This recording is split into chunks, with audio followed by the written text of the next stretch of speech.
Hey, Shabbat Shalom. To be specific, happy third Hebrew month. Happy new moon. Clap it up for the Most High God.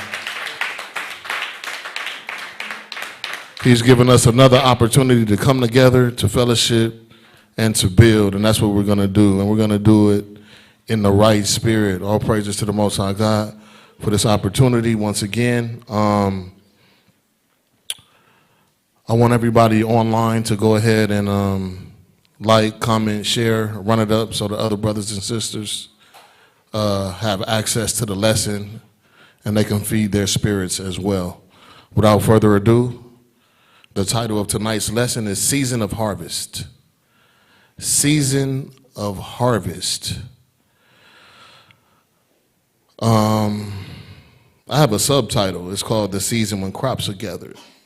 So that's what we're dealing with, all right? Somebody give me Genesis chapter 8, verse 20. Let's start there and get some understanding. Yeah. The book of Genesis. Check. The book of Genesis, chapter 8, and verse 20. And Noah builded an altar unto the Lord, and took of every clean beast and of every clean fowl, and offered burnt offerings on the altar. So we know that the Most High, he made a covenant with Noah, right? Everybody got that understanding?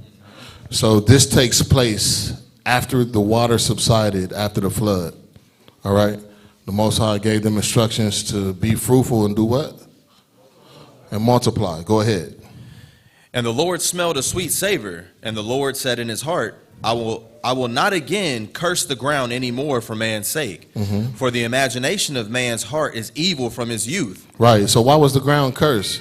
Because the flood, all right, after water sits in a concentrated area for so long, it's hard for the ground to produce crops, vegetation, and fruits and things of that nature. All right. Go ahead. Neither will I again smite any more everything living as I have done. Right. So we know that he said, you know what? I'm not going to flood the earth like this ever again. All right. It did a lot of damage. It killed all human beings, regardless of nationality or race, according to the Bible, and it killed all life in general. Go ahead and read verse 22. Here's the kicker. While the earth remaineth. While the earth remaineth, this is what he said. Read. Seed time and harvest. Seed time and harvest. He said, so as long as the earth is here, I'm going to make sure that you're able to sow and reap. Right? Read. Seed time and harvest. And cold and heat. Cold and heat regarding the weather, right? And summer and winter. Summer and winter regarding our seasons. Read. And day and night shall not cease. And day and night shall not cease. All right. So we know in Genesis, maybe about 1 and 14, we know that the Most High created the greater light for the day and a lesser light for the night, all right, in reference to the sun for the day and the moon for the night, all right. We already know in Jeremiah 31, he said, if Israel if Israel ceases as a nation, then all of these ordinances would depart from me. But we know, just as soon as, today, we know that these ordinances are still here. The sun was up, and we spotted the new moon as well. So everything is still here, and it's for our benefit, right?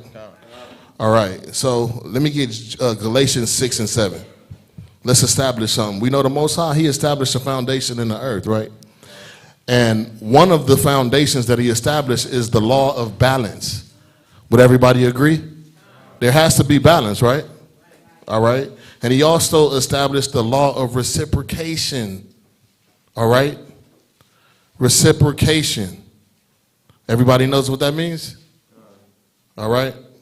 And then these things were established on a physical and a spiritual level. All right. And these cycles will never cease. So give me Galatians 6, 7, and 8, and let's take a look at an example. Go ahead. The book of Galatians, chapter 6 and verse 7. Be not deceived. God is not mocked. Right. For whatsoever a man soweth, that shall he also reap. Y'all heard that? Whatsoever a man soweth, that shall he also reap. All right? Go ahead. For he that soweth to his flesh shall of the flesh reap corruption. See, so there's an aspect of us sowing in a manner of evil, right? And you're going to reap those same consequences as well, right? You get what you put out. Go ahead and read. But he that soweth to the Spirit To the Spirit, read. shall of the Spirit reap life everlasting. So what kind of sowing are you doing? And I don't want you to raise your hands or speak out, but that's something that you got to consider. All right? What kind of seed are you planting? What kind of sowing are you doing? All right? Definitely you should be expecting to reap what you sow. All right? To harvest what you plant. All right? Give me a no, because I'm going to use that later. All right, give me Luke 6. Luke chapter 6, verse 37. Any other time I would, but I'm going to use it later. This is the book of Luke, chapter 6 and verse 37. Judge not, Wait, hold on, because we don't want people to get confused. Read that again. judge not. Is it wrong for us to judge righteously according to the Bible? No, it's not. But we're talking about unfair or unreasonable judgment, especially in terms of you being a hypocrite. If you're a hypocrite, we know that you have no right to open your mouth and judge, right? So that's what we're dealing with. Go ahead and read. Judge not, and ye shall not be judged. Uh-huh. Condemn not, and ye shall not be condemned. So make sure if you condemn somebody, it's a righteous condemnation according to the Bible. Other than that, you're condemning yourself. Go ahead and read. Forgive, and ye shall be forgiven. Forgive and do what? Forgive, and ye shall be forgiven. See? So are we paying attention to the cycle? If you forgive, then you shall be forgiven. All right? Go ahead and read verse 8. Give, and it shall be given unto you. So are we paying attention to the laws of balance and reciprocation in these scriptures that I'm bringing out? Right? Give, and it shall be given unto you. Read. Good measure, pressed down. Hold on. Good measure, all right, or good portion. Read. Pressed down. Pressed down, all right, packed in. Read. And shaken together.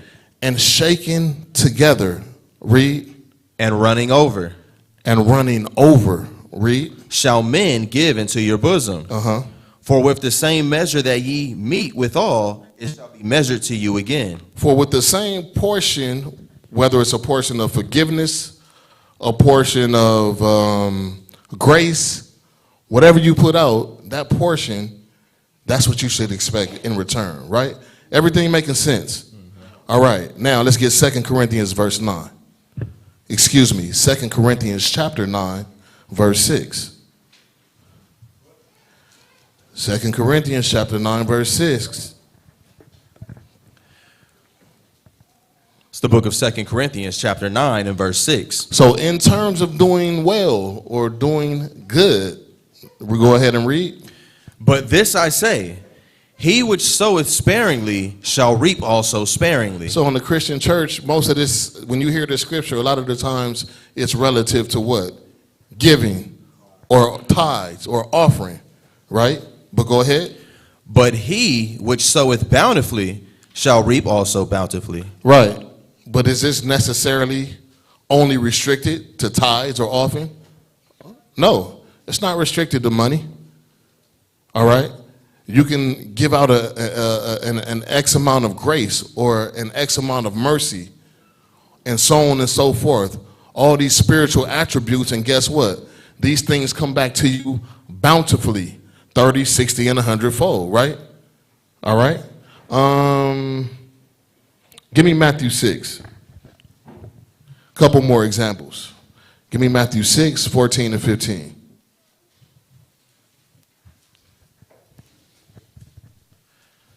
The book of Matthew chapter 6 and verse 14. Right.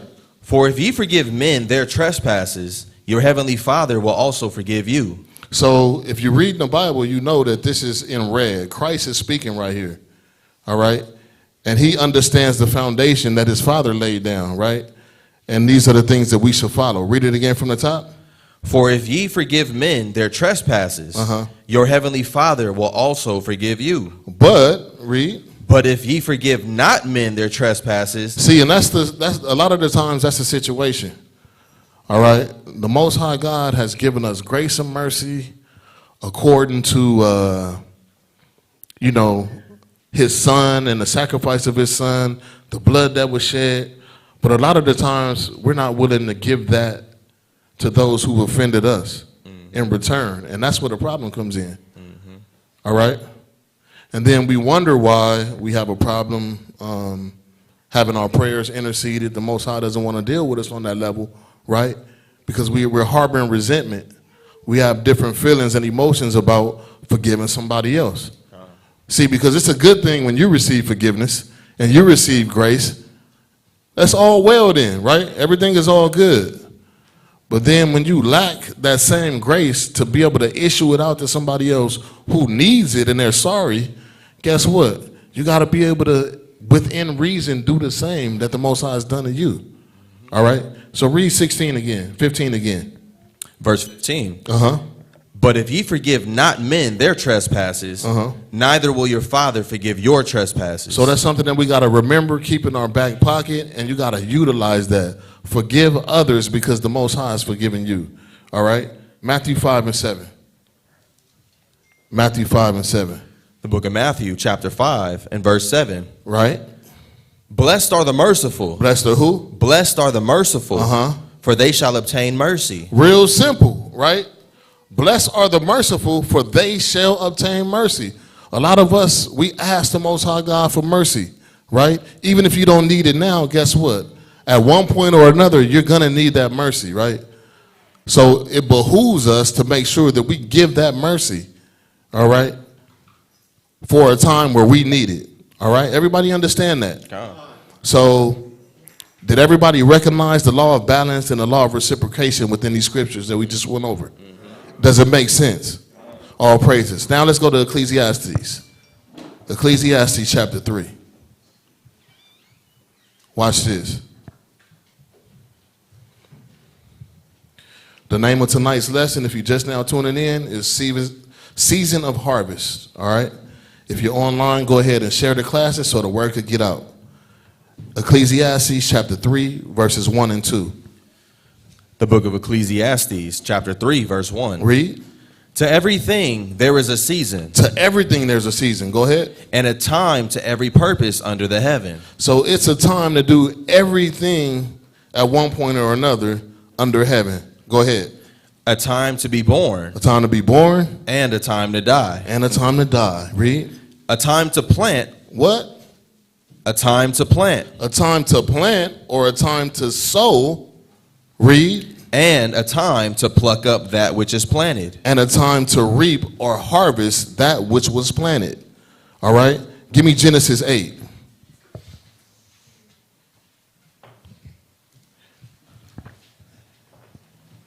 Genesis chapter 8. Give me verse 15.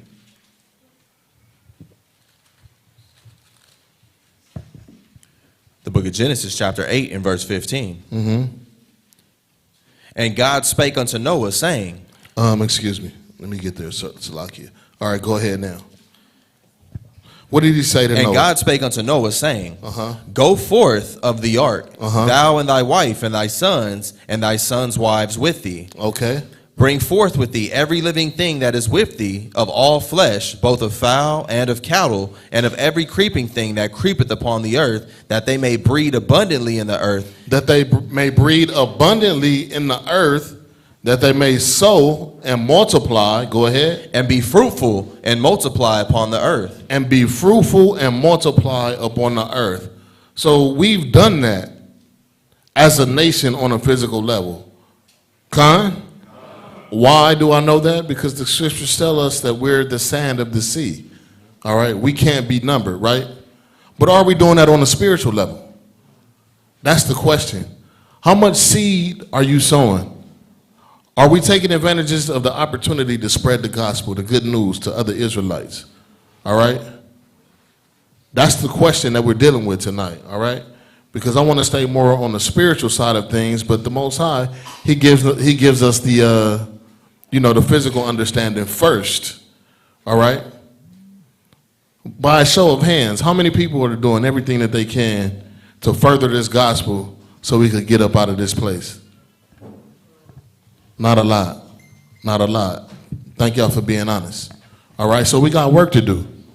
All right? We got a lot more sowing to do because the Most High, he has a harvest that he needs to reap. He has a number that needs to be reached, right? So just because you're in now, you're in the seat, we're all doing what we need to do according to the Bible and everything, right? We're walking our walk and we're fearing the Most High God, keeping the commandments, working on our salvation with fear and trembling. But what about the next Israelite? Are we just going to sit by the wayside and watch our brothers and sisters, go to hell wide open? You know what I'm saying? Bust hell wide open.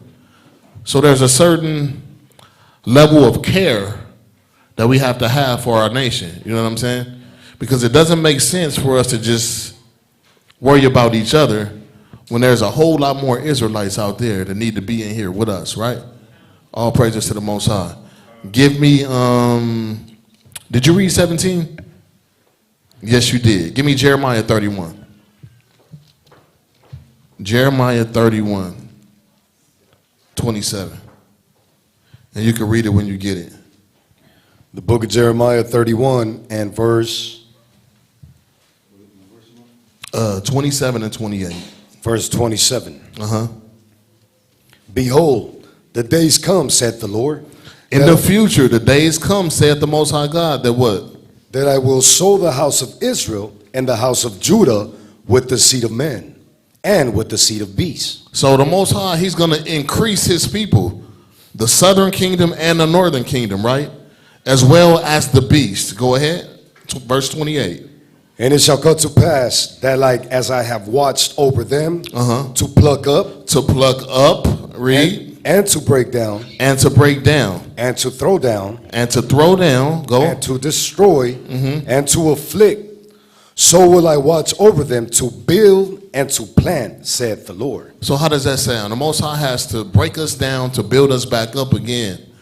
But look at the verbiage in the spirit level, where the Most High, he's doing all of these things to us to make sure that we're ready, all right, when the time comes, all right? Because the Most High, he's looking for a harvest in the earth, all right? And it's going to be those remnants of Israelites that do what they need to do according to the Bible.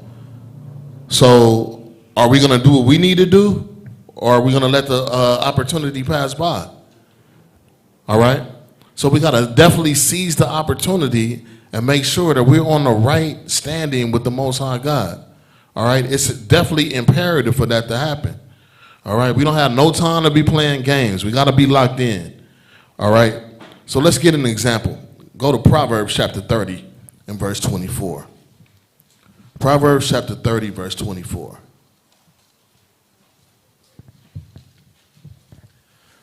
The book of Proverbs, chapter 30, and verse 24. Uh-huh. There be four things which are little upon the earth, but they are exceeding wise. So, four things that are little upon the earth, but are exceeding wise. We're only going to deal with one of them. Let's get to the next verse. The ants are a people not strong. What did the Most High God call the ants? The ants are a people not strong. They're a people. Why did the Most High God call them a people? Because they operate like people. They're not physically strong, but the first scripture said that they're wise. And we're going to see why. Go ahead. Yet they prepare their meat in the summer. Yet they prepare their meat in the summer. Right? Because guess what? When a time of year comes where it's time for them to be able to eat and take care of each other, nurture each other, and reap a harvest, guess what? They've already done all the hard work and everything necessary that it takes to reap that harvest. All right? And these harvests have to be sowed and reaped in different times of the years at the right time of the year. You can't just decide to go ahead and start planting watermelons in the wintertime and think you're going to reap a harvest. All right? So here's what I want to do. Let me get Proverbs chapter 6.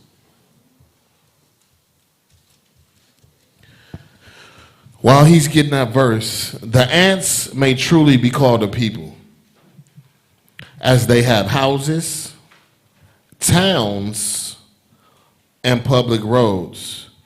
They show their wisdom and prudence by preparing their meat in due season. So that's why the Most High God deemed these small animals that have no physical strength, but they're wise, all right, because they know how to prepare, all right? They know how to prepare for a rainy day. Go ahead and give me verse, Proverbs chapter 6 and verse 6. Proverbs chapter 6 and verse 6. Uh-huh. Go to the ant, thou sluggard. Because some of us are lazy, but it says, go to the ant, thou sluggard, right? Go ahead. Consider her ways and be wise. So we have to watch this animal because we can learn from this animal because they're wise. So we can take something from watching them. All right, go ahead. It says, which having no guide, overseer, or ruler, provideth her meat in the summer, and gathereth her food in the harvest. And gathereth her food in the harvest. I know a lot of the times we don't pay attention to a lot of these animals, the animal kingdom in general, but the Most High has pretty much set their ways the same way that he wants us to operate. And we kind of overlook it, you know what I'm saying? Even when it comes to the bears in wintertime and they get their meat and they hibernate and do all of these things, right? But they're prepared for the winter. They're prepared to go that long stretch without food, right? Because they've already nourished themselves, right? But they're ready for a harvest. Let me get Luke 14:23. Luke 14:23. The book of Luke 14, verse 23. So on a spiritual level, let's see what the Most High wants us to do. Go ahead. And the Lord said unto the servant, go out into the highways and hedges. How many people are servants to the Most High God in here? We all servants, right? And we know the men are supposed to go out to the highways and hedges and street teach and spread the gospel and stuff like that. But the women, they have a job as well. And they can pick and choose their spots and things of that nature where they can, you know, spread the gospel and deliver the word. But it says, and the Lord said unto the servant, go out into the highways and the hedges. Go ahead. And compel them to come in. And convince them, compel them to come in. Go out and plant some seed, right? Why? That my house may be filled. See, the Most High wants the seats to be filled. All right? He wants the seats to be filled. There's a wedding coming up. And he wants all the seats to be filled. All right? There's a harvest coming up one day, right? And at the end all be all, that harvest are going to be the Israelites that are chosen by the Most High God for salvation. These particular Israelites would have done everything that the Bible was asking them to do. Right? They're going to go through the ringer and do what they need to do. They're going to live this life. They're going to go hard, 10 toes for the Most High God. Right? And that's what we need to do. But go ahead. Read, no, I don't need that. I don't need that. I don't need 23. So let's go to Matthew. Matthew chapter 9. Matthew chapter 9, verse 30.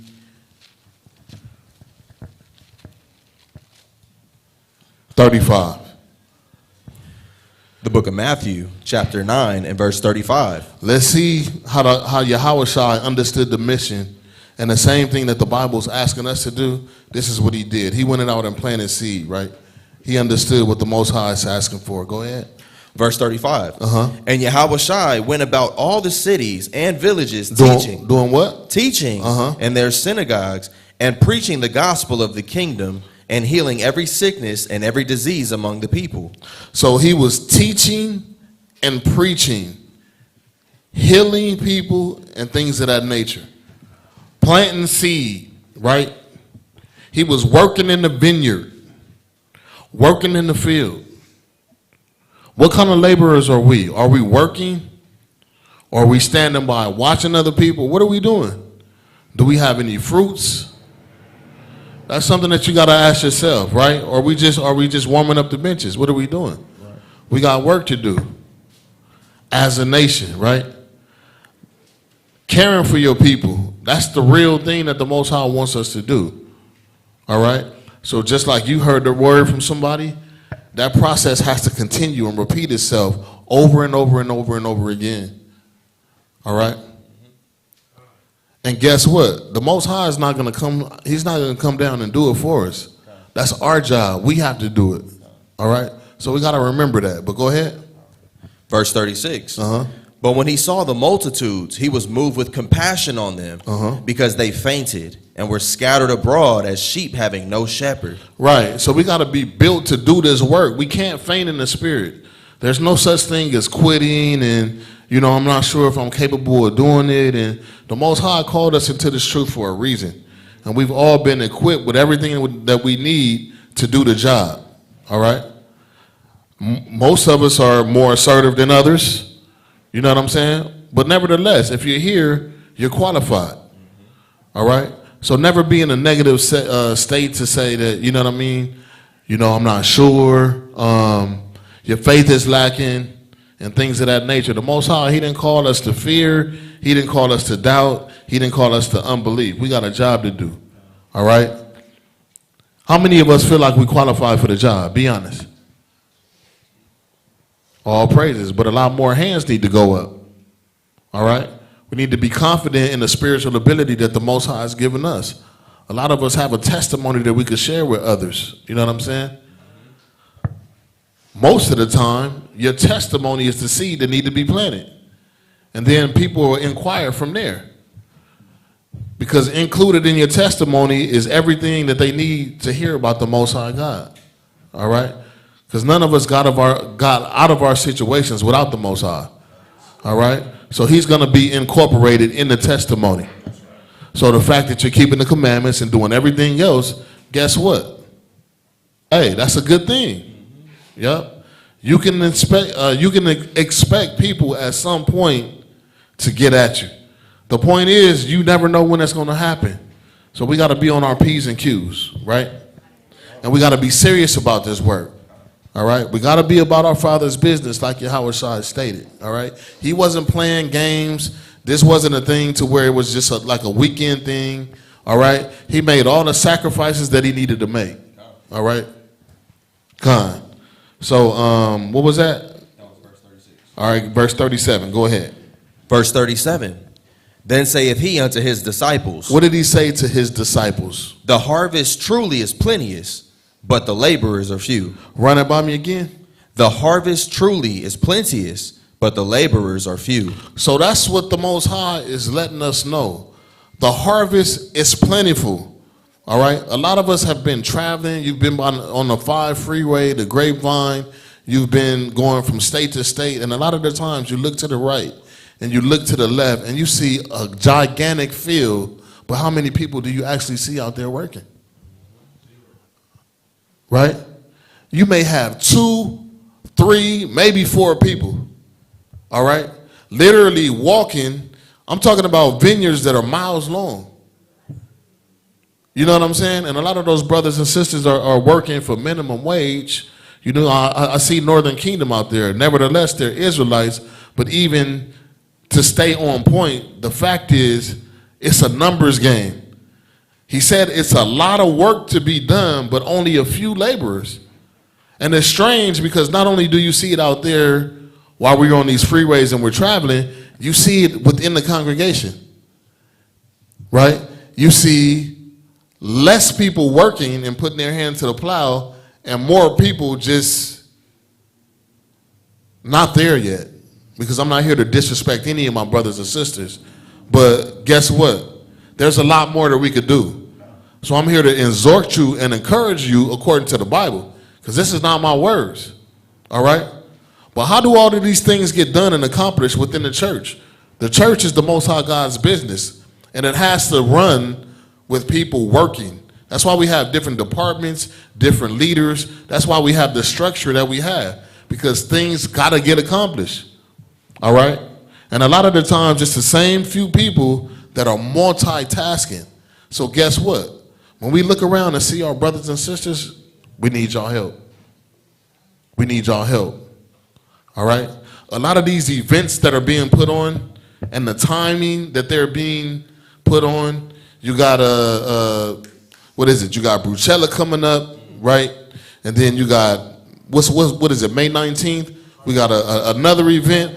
All of these, not only the feast days that the Most High God has, but even Bishop Tazawan understands, all right?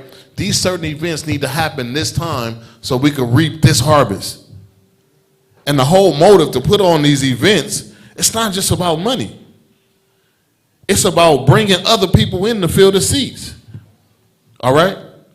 So whether they're pulled in by music, whether they're pulled in by the love and the fellowship that they see us have, whatever the case may be, guess what?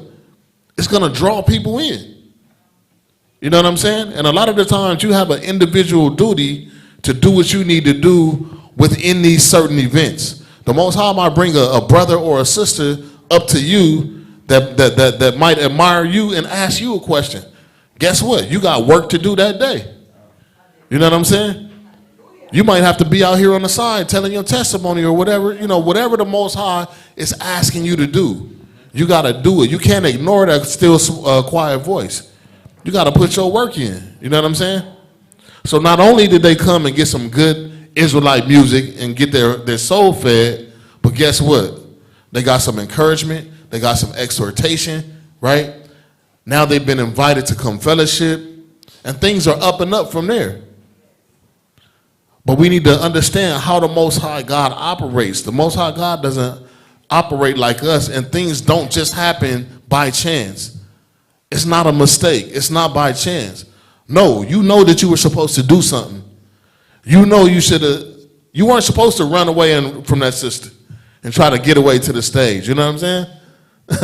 Because a lot of the times the Most High put us on assignment, we find ourselves fleeing because you don't want to be bothered. And others, we take pride in it. We're willing to take that 20 or 30 or 45 minutes or an hour to go ahead and plant that seed with brothers and sisters. All right? We're willing to plant the seed and build the harvest of the Most High God. All right? Because it's not just about you. That would be a selfish thing for us to just, you know what, I'm keeping the commandments, I'm good. That's wicked right there. That's not nation building, and that's not caring and loving your people at all. You know what I'm saying? Khan, go ahead, King. Just to your point, Bishop, because I feel like sometimes we lose focus, or we lose how broad, this picture really is, because we're looking inside.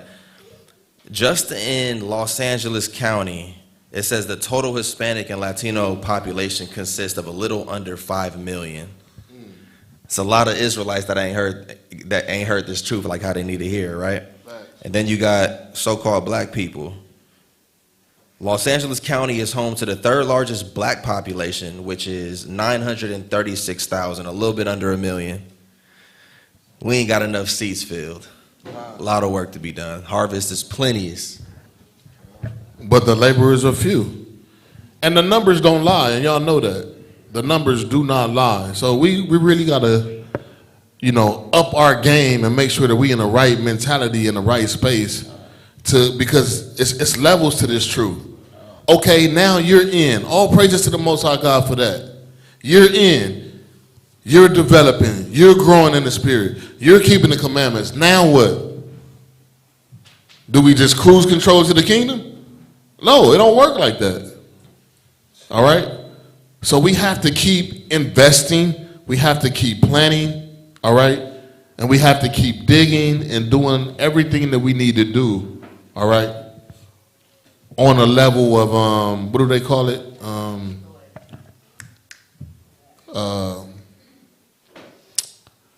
Husbandry. On a husbandry level. All right? That's how we have to think. All right? When you look at a lot of the terms and things in the scripture, that's what we're dealing with. All right? You're dealing with planning, and you're dealing with reaping. All right? You're dealing with vegetation. All right?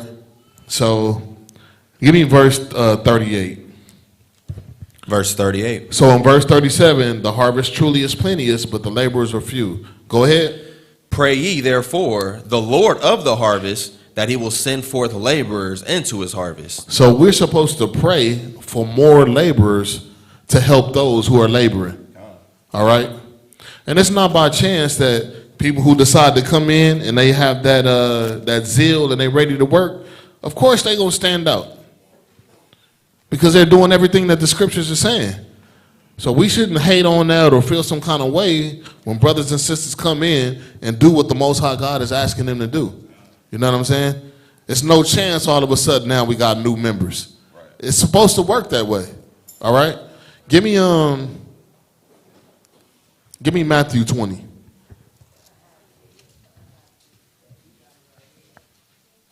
Give me Matthew 20. We are supposed to be laborers in God's vineyard. I'm going to repeat it again. We're supposed to be workers or laborers in the Most High God's vineyard. All right? In his garden. Go ahead. Matthew 20, verse 1. The book of Matthew. Mic check. The book of Matthew 20, verse 1. Read. For the kingdom of heaven is like unto a man that is an householder. Right. So the kingdom of heaven is like a man who's the head of the house. Go ahead and read. Which went out early in the morning to hire laborers into his vineyard. Read. And when he had agreed with the laborers for a penny a day, he sent them into his vineyard. So once the owner of the house, the man of the house, agreed to terms, right, on an amount to give the laborers, he sent them forth to work in the vineyard. All right. Listen to this parable because it's talking about us in the spirit realm. All right. It's just not talking about a guy named Joe Schmo. All right. This is you in the spirit. Go ahead. And he went out about the third hour and saw others standing idle in the marketplace. See, that's a common thing right there. Because even if you work in corporate America, you know that there's there's part of the crew that's going to be working, and then it's always going to be 3 or 4 that's going to be hiding or just kind of skating by trying to get a paycheck. That's not going to work in this kingdom, right? The Most High going to disqualify you and fire you if you're just standing idle. So keep that in mind. Go ahead, verse 3. And saw others standing idle in the marketplace, and said unto them, Go ye also into the vineyard. Wait, what did he say to those that were standing idle in the marketplace? Go ye also into the vineyard. Go ye also into the vineyard. Get to work. Plant some seed. Go ahead and read. And whatsoever is right, I will give you. And I will give you what you're worth. Go ahead. And they went their way. Okay, read. Again, he went out about the 6th and 9th hour and did likewise. Right, so he did it to another group of individuals that he caught standing idle, that weren't working. Go ahead. And about the 11th hour he went out and found others standing idle, and said unto them, Why stand ye here all the day idle? Right. And the Most High God is saying that to a lot of us in this truth. Why are you idle? Why are your hands empty? Why aren't you doing anything? Why aren't you building? All right? Because guess what? The Most High has a plan, but Satan has a plan as well. As much as the Most High wants to build, guess what? There's a spirit that enters in and wants to do the opposite. It wants to destroy. It wants to take away from what's going on. All right? And those are those spirits that are crept in unaware. And they operate within the church, within the body. All right? Just like in the world, it ain't no different. So make up your mind what you're going to do. Are you going to build or are you going to destroy? All right? But go ahead, though. Verse 7. They said unto him, Because no man hath hired us. Right. So that was their excuse. I'm standing here idle, not working. Nobody's hired me. Read. He said unto them, Go ye also into the vineyard, and whatsoever is right, that shall ye receive. Go into the vineyard and work, plant and do what you need to do. I'll reward you according to how you work. Go ahead.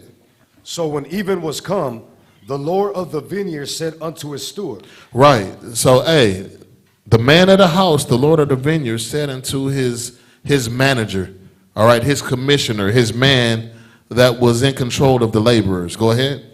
Call the laborers and give them their hire, beginning with the last unto the first. So what's unique about this? He said, call all the workers and laborers and give them their hire. Give them what they deserve. But he said, beginning from the last unto the first. All right? From the last to the first. All right, so the guy that's been here the least amount of time, we're going to begin paying him first. All right? Is that fair? And right. He said it right there, because we be in our feelings a lot of the times. You know what I'm saying? Even in the workplace, we'll ask somebody like, hey, man, how much you making? Right? We always want to know somebody else's business and how much they getting paid. But guess what? You agreed to the wage when you were in the interview. And now you get mad because somebody else is making more doing the same job that you're doing. How you going to feel some kind of way? All right? But go ahead, verse 9. And when they came that were hired about the 11th hour, they received every man a penny. Right? Because at the end of the day, everybody's going to receive the same reward. All right? Regardless of how long you work. We all going to receive the penny. We all going to receive the kingdom. You understand what I'm saying? All right? Some people are going to work longer than others. That's just what it is. Some people been in the truth 30 years, 25 years, 20 years, and a lot of us have just come in. But be glad you made it in. That's why the scriptures say the first shall be last and the last shall be what? Shall be first. Some of us weren't designed to put in 20 years of work for the Most High God. Or 10 years of work. But guess what? At least you got that 2 or 3 in, or that 5 or that 7, or whatever the Most High gave you according to the law. Whatever you were supposed to do. Be happy that you were able to do that.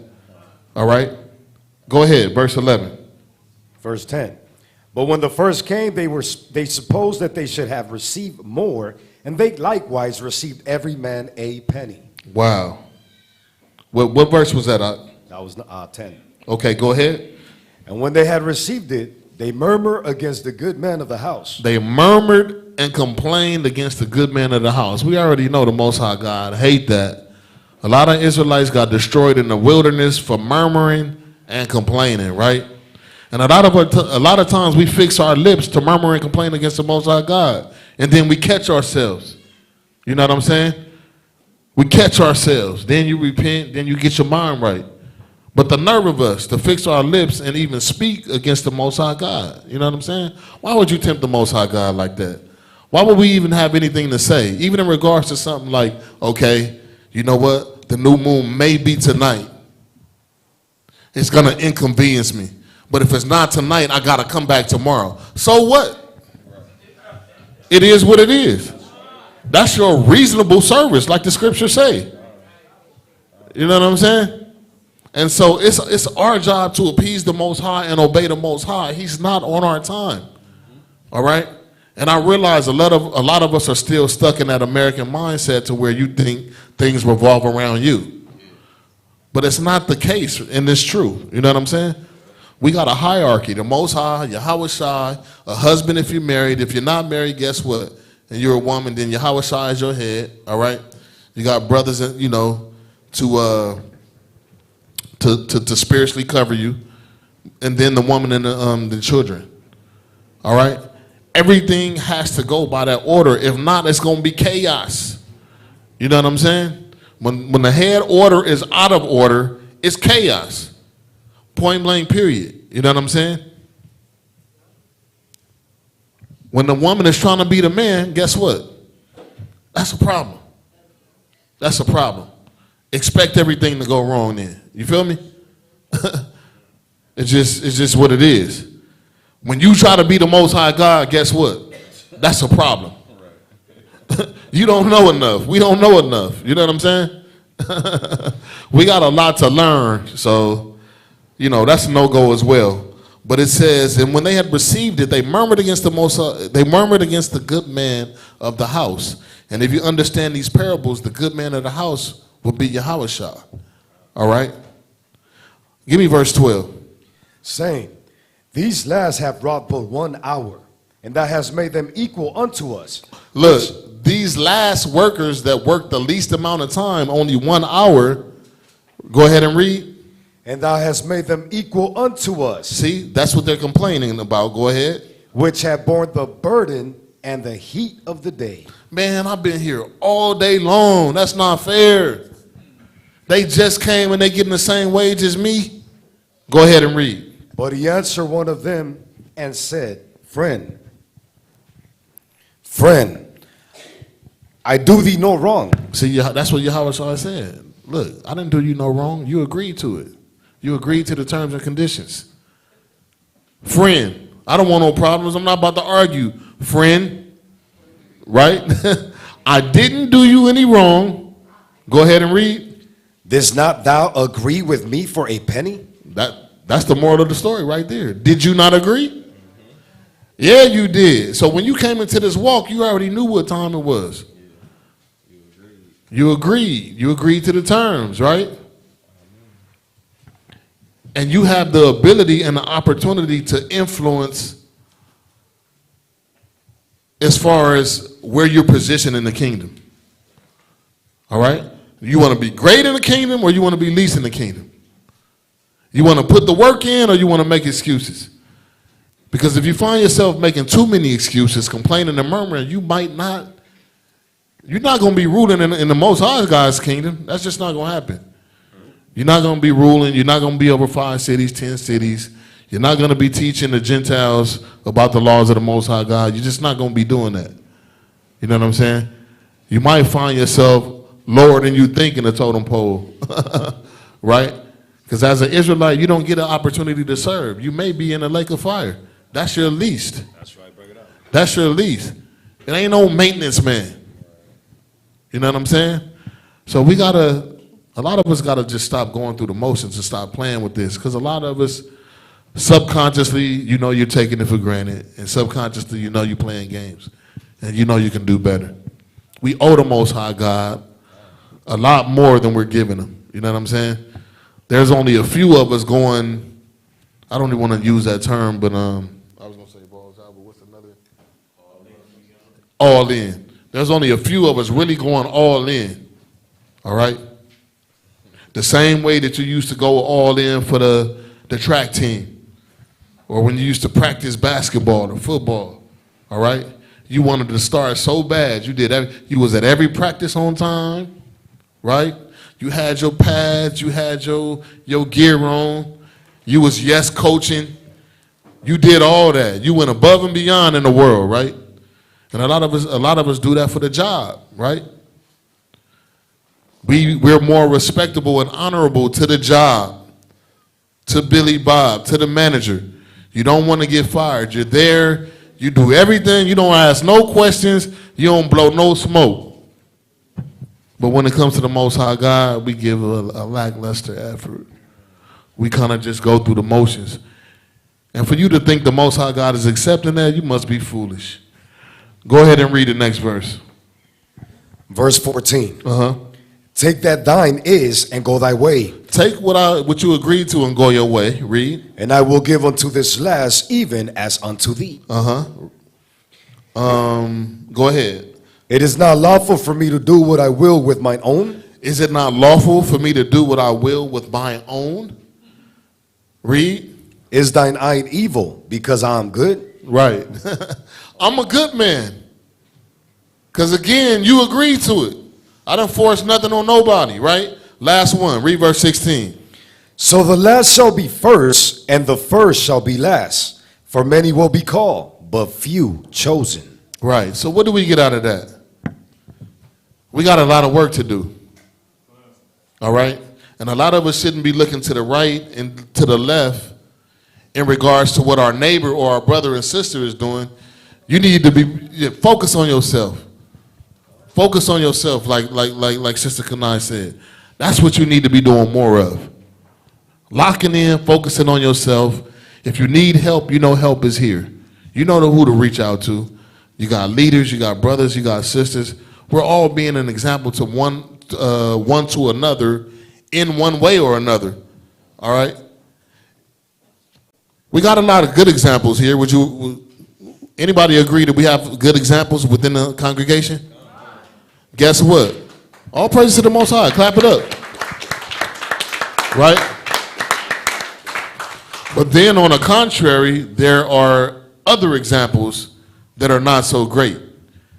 All right? So make sure that you're not in that category to where you're a subpar example, where you become a stumbling block. You know what I'm saying? That's not brotherly love. All right, give me, let's see. I'm about to close soon. Give me Matthew 13 real quick. And we're going to go to one of these parables, and we're going to start at verse 24. 13 and 24. The book of Matthew 13 and 24. Uh-huh. Another parable put he forth unto them, saying, Here's another parable. Check this out. Go ahead. The kingdom of heaven is likened unto a man which soweth good seed in his field. Khan, so stop right there. Salakia. The kingdom of heaven is likened unto a man which sowed good seed in his field. What man are we talking about? Who's speaking? Yahweh Shai. So he's talking about himself in the third person. All right? Go ahead and read. But when man slept, his enemy came and sowed tares among the wheat and went his way. So let's problem solve here. But while men slept, his enemy came and sowed tares among the wheat. Right? How many people know that tares are very, very similar to wheat? All right? They look alike. They act alike. But guess what? They're actually different. All right? Who do you think the enemy is? Satan. Go ahead and read.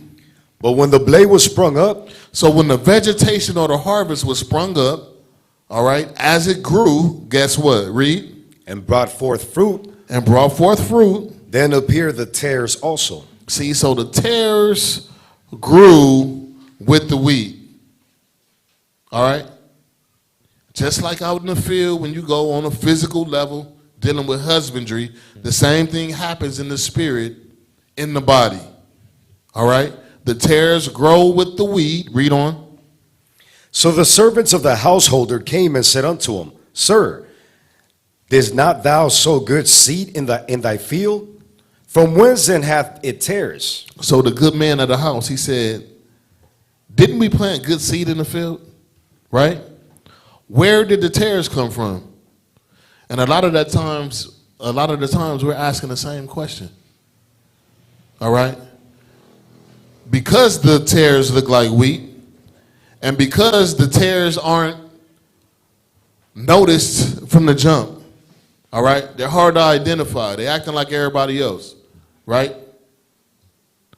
But one way or another, and eventually down the line, we begin to know and understand, okay, you know what?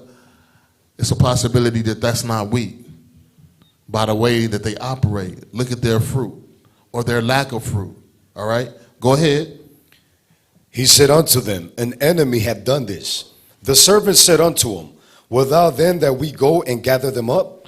Should we go gather them up together? Go ahead and read. But he said, Nay, lest while ye gather the tares, ye root up also the wheat with them. So the Most High said, no, we're not don't mess with them, all right? Let them grow together. I'm going to make sure that the angels, those who know the difference between the wheat and the tares, I want them to do it, all right? Because you might pull up wheat and actually think it's a tare. That's all bad, right? Give me verse 30. Let both grow together until the harvest. Uh-huh. And in the time of harvest, I will say to the reapers. Who are the reapers? The angels of the Most High God. Read. Gather ye together first the tares and bind them in bundles to burn them. To do what? To burn them. See? So we got to make sure that we're on point and don't be a tare. All right? You actually have a say-so in this thing. You know what I'm saying? Although we have a lot according to the Most High God, guess what? You have influence. All right? You have a free will, so to speak. All right? Even though the Most High knows the end-all, be-all, a lot of the times we're not doing all that we can do. Go ahead and read. But gather the wheat in my barn. See, so the Most High, he's looking for a harvest. He's looking for that wheat. All right? He's looking for that number of Israelites according to the Bible, that are destined for salvation from the beginning. All right? That's what you should want to be. That's what you should be striving for. All right?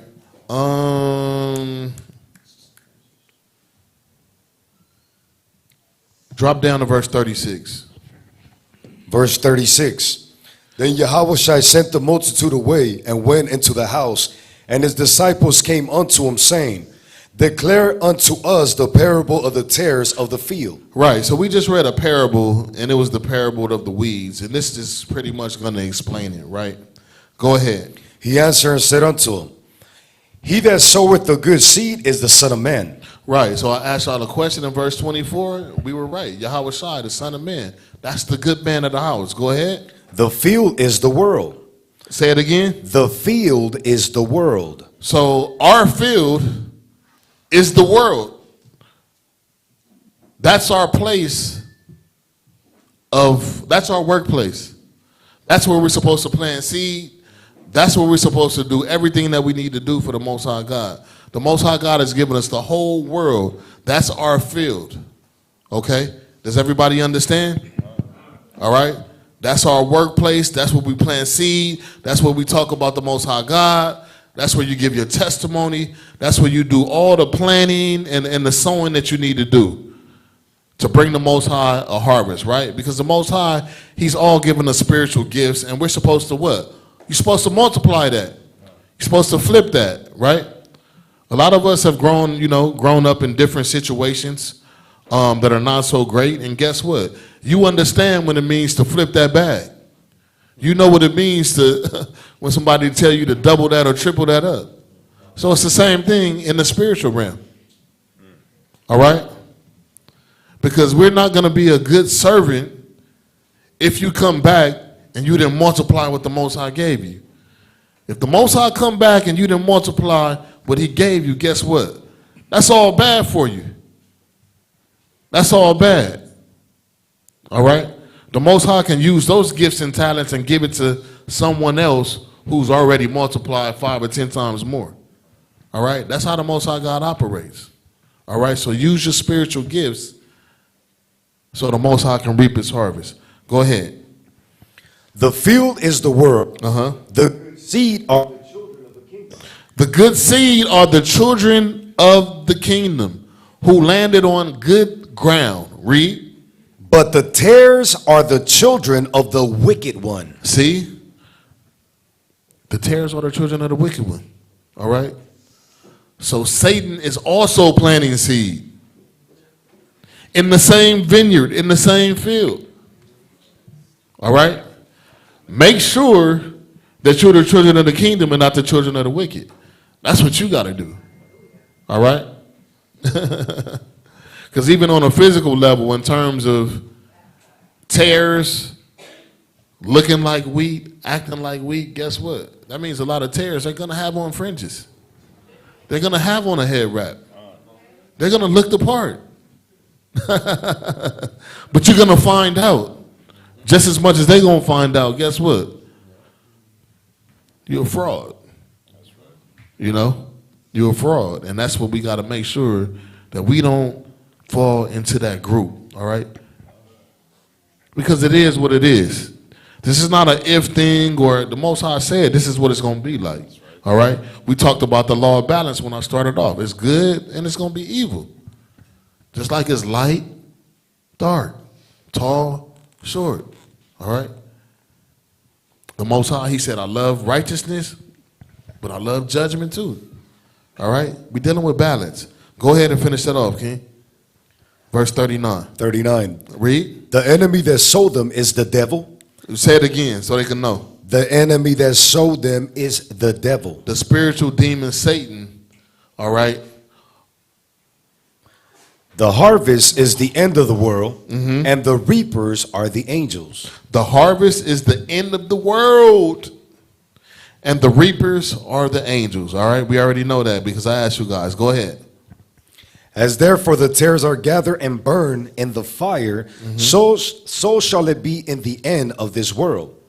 The Son of Man shall send forth his angels, and they shall gather out of his kingdom all things that offend, all things that offend, Uh-huh. and them which do iniquity. Right. So the Most High, he's going to get rid of a certain portion, all right, that are opposed to righteousness, those that offend. I believe Amos 9:9, he said, all my people shall die by the sword.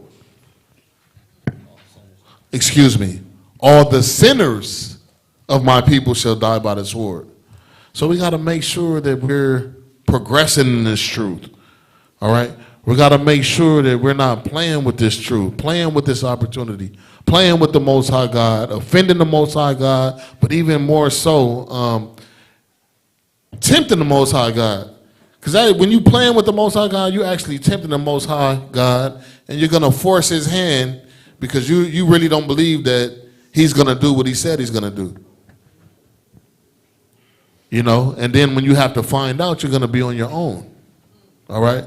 There's nobody who's going to be there to help you and stuff like that. It's not going to work like that. You know what I'm saying? And it's crazy because even as the lesson goes on, like, you would think it's a situation where a lot of our people are scared straight, but it's not. Like, they still, for some reason, think it's like la-di-da-di, we like to party. Like, you know what I'm saying? When they actually got a long way to go. Like, you know what I'm saying? So it's just, you know, it just behooves the people to hear the message, hear the lesson, and get it right. You know what I'm saying? So you could be a part of that good harvest. All right? Go ahead. All things that offend, and them which do iniquity, and shall cast them into a furnace of fire. Right? There shall be wailing and gnashing of teeth. Uh-huh.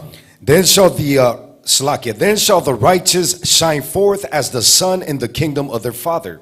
Who have ears to hear, let them hear. So if you have spiritual ears to hear, please hear this. All right? It's decisive, man. You know what I mean? Verse 42 and 43, two ends of the spectrum. All right? 42, you're going to get punished, right? 43, you have something to look forward to. All right? Everlasting life. I'm about to close out. I just want to get one more. Matthew 13, drop down to 47. We're going to read 47 to 50, and then I'm going to close out. This is another parable. It's called the parable of the net. Go ahead. Just 47 to 50. Matthew chapter 13, verse 47. Uh-huh. Again, the kingdom of heaven is likened unto a net. So anybody know about fishing? If you know anything about deep water fishing, when they go out, it's all times of night and stuff like that. It's frigid, it's cold, right? The elements are really against everything that they're trying to do. But they throw out a net in the deep waters, all right? Go ahead. Again, the kingdom of heaven is like unto a net that was cast into the sea and gathered of every kind. See, so you had all kind of fish gathered, right? Obviously, you had some that were clean and some that were unclean, right? Read. Which, when it was full, they drew to shore and sat down and gathered the good into vessels, but cast the bad away. Right. So they're going to keep the good and they're going to get rid of the bad. Go ahead. So shall it be at the end of the world. The angels shall come forth and sever the wicked from the just. Read that again. So shall 49. it be at the end of the world. The angels shall come forth and sever the wicked from among the just. Sever the wicked from among the just. They're going to be together. All right? So a lot of us, we need to operate in more humility, like you haven't made it yet. All right? So we got to, make sure that we're operating in the utmost spirit of the fruits of the Spirit. I can't say it enough. I'm not going to go every, good thing per se, but exercise these things. Long suffering, all right? Empathy, sympathy, forgiveness. These are the things that if you expect it from the Most High God, you need to be able to give it out to your brothers and sisters. It's just a mandatory thing, you know what I'm saying? A lot of this, it's not rocket science, but I still kind of scratch my head a lot of the times because it's hard for us to do it. And it makes me wonder, what kind of spirit can you be in, all right, for you to get lessons like this awesome lessons from brothers on this panel, week in and week out, month in and month out, all right? Feast days and so on and so forth, and you don't take it serious.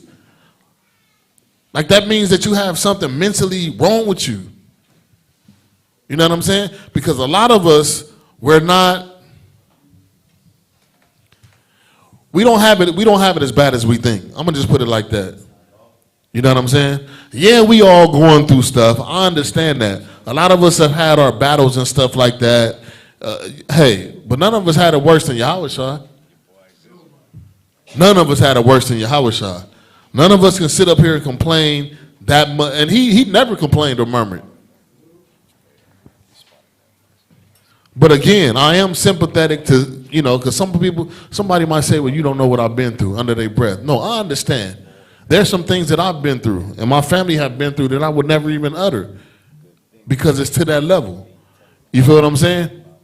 But if I can overcome that and you can overcome the things that you're dealing with, because you don't have to spend a life, you don't have to be in bondage anymore. You can be free in Christ. You can be free in Yahushua. You don't have to be a victim and bondage of your past. You can actually let it go, but it's up to you. Because a lot of us, we hold on to these things. You know what I'm saying? All right? And it hinders us from moving forward and becoming what the Most High God wants us to be. All right? So again, a lot of us have to forgive ourselves and make sure that we put ourselves in position to be that wheat and to make sure that we're ready for the harvest. All right? You know what I'm saying? And with that, I'm going to close out. We don't need nothing else. I'm going to close out.